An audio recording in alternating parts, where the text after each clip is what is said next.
Hey there, everyone. Russ Hamilton here from Keepers of Chaos. Just wanted to do a quick video with you guys and just talk about a couple of things about how to progress in your career. And really, this is more of a specific subject, though. This is about how to go above and beyond just that observe and respond to things and corrections to really move into that whole area where instead we're preventing and preempting things. And so one of the little things that I wanted to give you that you can add to your tool bag to take along with you and try and apply it is a principle that I talk about called over-communication. All right. So over-communication is basically just this. It's just when your suspect or your inmate decides to provide you with information that really doesn't seem immediately relevant, or it's not necessarily appropriate, or it's above and beyond what you would normally expect in a given situation. And the reason that they tend to do that is they tend to want to convince you of something, to convince you of their innocence, or to convince you that they aren't involved, or just to pretend like they're out in front of it. And they're trying to be helpful when really they have something to hide, or they're trying to stop you from finding something, right? And so basically what you've got is over-communication comes in your two basic flavors, right? And those two basic flavors are solicited and unsolicited. And overall, though, there's three basic things that you look for, right? And that's a physical response, a body language response, which are kind of the same thing a little bit, or a verbal response. And so what I'm going to do is I'm going to break these three things down, and I'm going to talk more about the solicited and unsolicited parts of this, right? So I'm going to talk about the unsolicited first. Unsolicited is just where, for whatever reason, an inmate presents you with some information. And that information can take on from just his body language, and that's some information that you're gleaning from him, to maybe something verbal, to something more along the lines of just a physical reaction to something, which is also in a way body language. But what I wanted to do is I wanted to give you a couple of really good examples of this. All right. And so one of the things that I really try and look for is just that moment in time where they're just giving you that little bit more than they should be giving. And this over communication, it can be something as simple as sitting up in their bunk, right? It can be something as simple as a glance back over their shoulder. It can be something like where they actually ask you a question. It can be sudden silence, right? Believe it or not, they're actually over communicating if they suddenly go silent on something. So this is basically a lens. It's a filter that I want to teach you how to use it to be able to make a play, to be able to discover more. All right.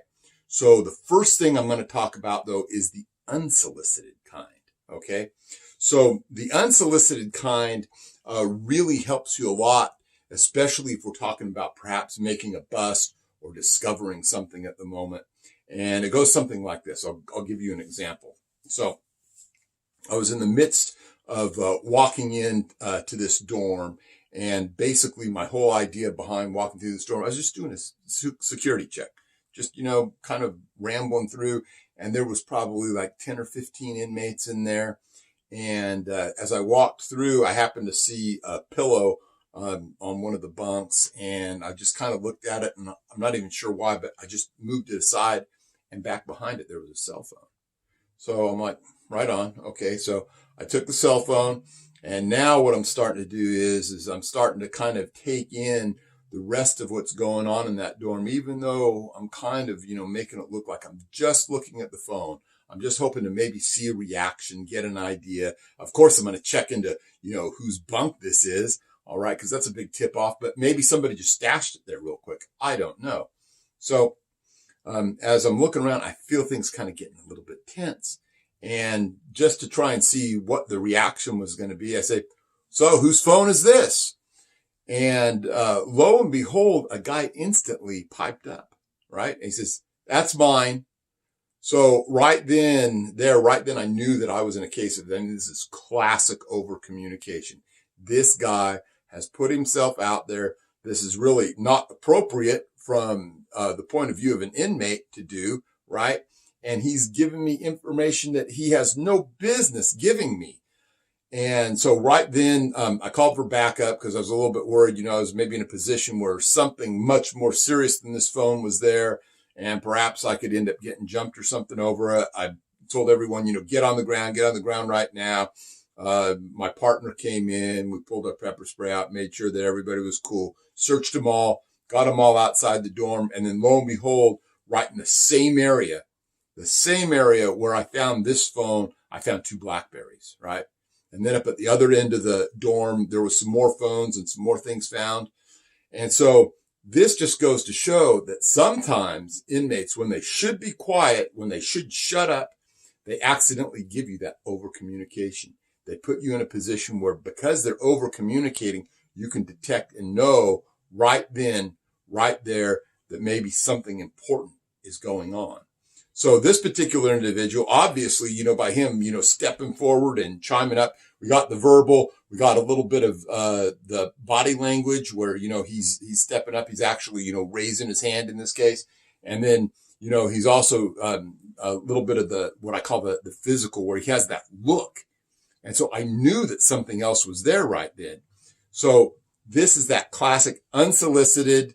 Well, in a way, I kind of did solicit it. So this is kind of one of those ones. It kind of goes across both parts of that spectrum there. I've had other cases where, one time I was just, walking through or by this communal bathroom, and this inmate, he was just standing there, and it felt almost like, I had interrupted him in the middle of something. And so his communication to me was he was just standing there. It was almost like a under communication that was really an over communication, because it allowed me to understand that something was going on. So, cuffed him up, patted him down, found a cell phone that he was using that was tucked up underneath the sink. And so it was just, paying attention to that. These guys will always give themselves away in some manner. Some are more subtle about it. Some are better, liars, better poker players about it. But it's that thing where you have to understand what it is that they're saying to you, almost as if it's out loud. This particular guy, right? He was in essence almost saying, hey, you know what? Come over to me. I'm acting kind of funny. I'm trying to tell you, I got this phone that, I bought some minutes on from some guy, down further in the cell block here. And I hope I don't get caught with it. And the reason that I want you to know that, I hope I don't get caught with it, I'm just going to stand here and look completely out of place. All right. And they're telegraphing that to you all the time.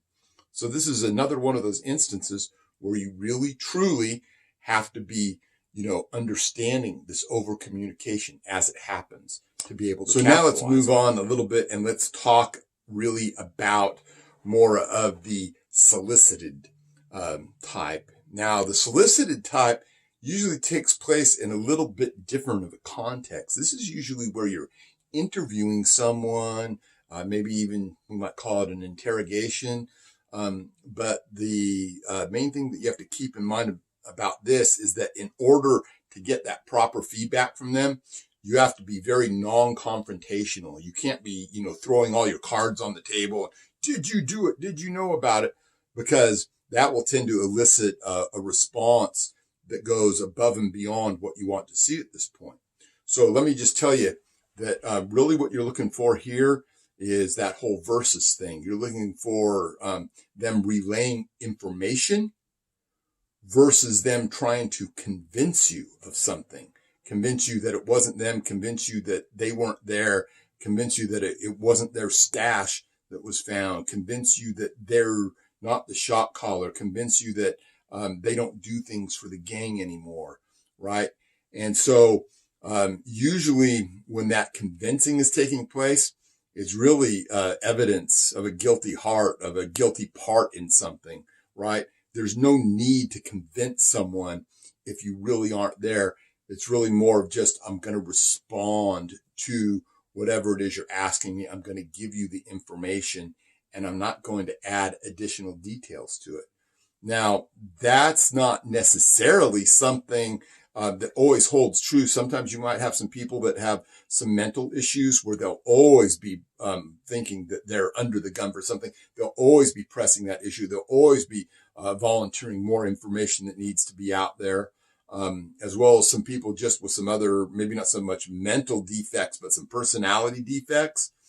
But you want to start in on this at a level where it's non-confrontational and you're just trying to elicit that response so that you can gauge what exactly is going on in that situation and see whether or not they're going to move to the side where they have to convince you, that they have to tell you, oh, I'm not like that anymore. Or, I don't have any violence in my file. There's no violence in my jacket.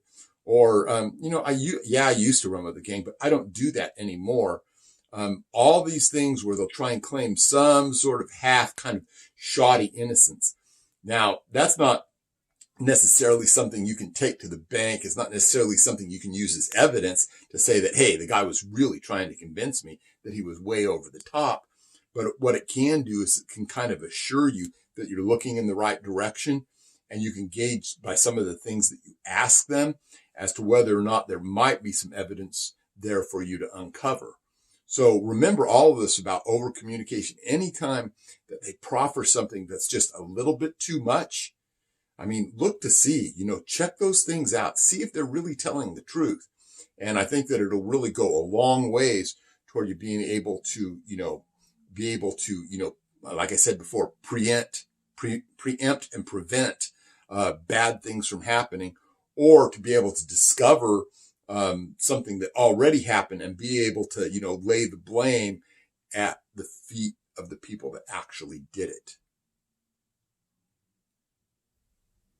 So really, just to kind of reiterate a little bit of what I talked to you about before, is this is that next, upper crust level of corrections where you start out as a rookie and, you're in that mode, no matter who you are, where you start and you're just doing that, observing and responding. All right. Well, that's not enough. When we step forward and we start taking this to the next level where we're able to use, these more advanced techniques to be able to, do the prevention, the preemption and everything, that's where we want to move all of these rookies to. This is where we want to really recognize that there is such a thing as a journeyman correctional officer. There is such a thing as, the next level professionals up there. So I hope you guys can take all of this and understand this principle, this over communication, and really use it to your advantage and just see, as you touch on it day in and day out, while you're making your rounds, while you're talking to these inmates, while you're seeing what they're doing, how they're reacting. Think about it. We always hear that, that term, that deer in the headlights look. All right. What is that? That's over communication. That's not meaning to respond the way they did. They just realize momentarily that they're caught. How many times has that happened? Do you realize that it's happening? Sometimes it's not as obvious as you think. Sometimes it's just a momentary stutter.